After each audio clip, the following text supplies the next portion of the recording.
Spicer. I traveled to Peru in 2012. Hi, my name is Colby Shervin, and I went to Peru with the Frank-Matic High School in 2012. My name is Courtney Penny, and I went to Peru with Frank-Matic in 2013.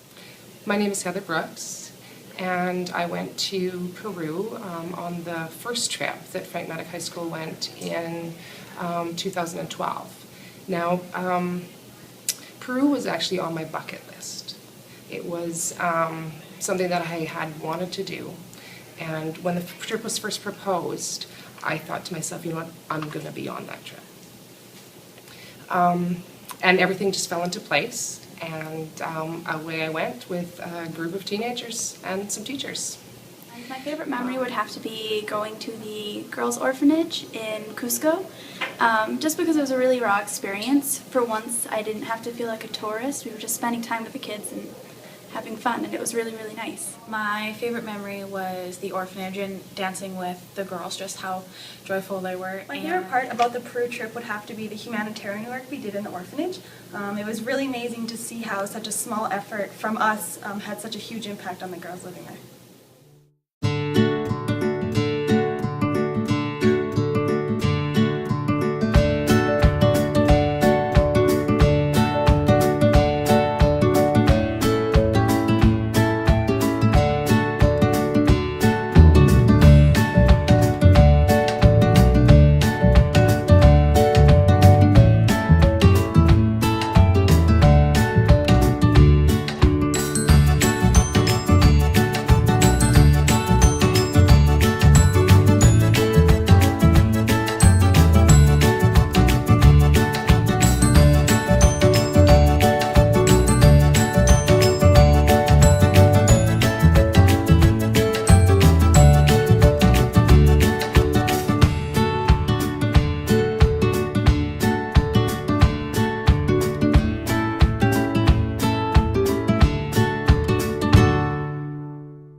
I think the thing that impressed me the most in Peru was the people and the culture.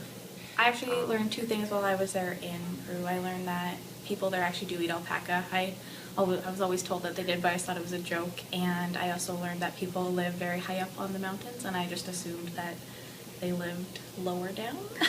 While in Peru, I learned that the Peruvian culture is very nature-oriented and raw. In Canada, we rely on man-made materials and technology, and in Peru, it's the complete opposite. So two things I learned were, number one, that they have purple potatoes, and that there are guinea pig farms. Another thing that impressed me in Peru was the government's efforts in the battle against terrorism, poverty, and the lack of education. And I think they've done tremendous efforts. Since 1990, they've virtually eradicated terrorism. This trip enhanced my Spanish learning by embracing me in the language itself.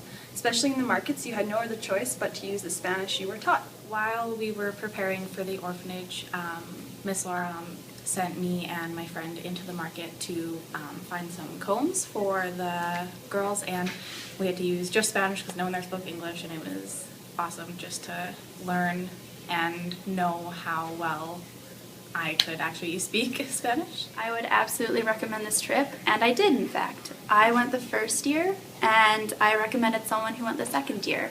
And they came over and they asked a lot of questions about the trip and what it was like, and I just got to share that kind of experience I had with them, so absolutely I'd recommend it again. I would definitely recommend this trip to anyone who's even remotely considering it. It was an awesome experience to get to know some of the people in my school and to also experience a new culture and see how people outside of Canada who aren't as privileged as we are do live. I would definitely recommend the Peru trip. It was beautiful, raw, and eye-opening to the Peruvian culture. I do have one regret when I went to Peru, and that's that I didn't take the opportunity to sample the roasted guinea pig that they raved about so much.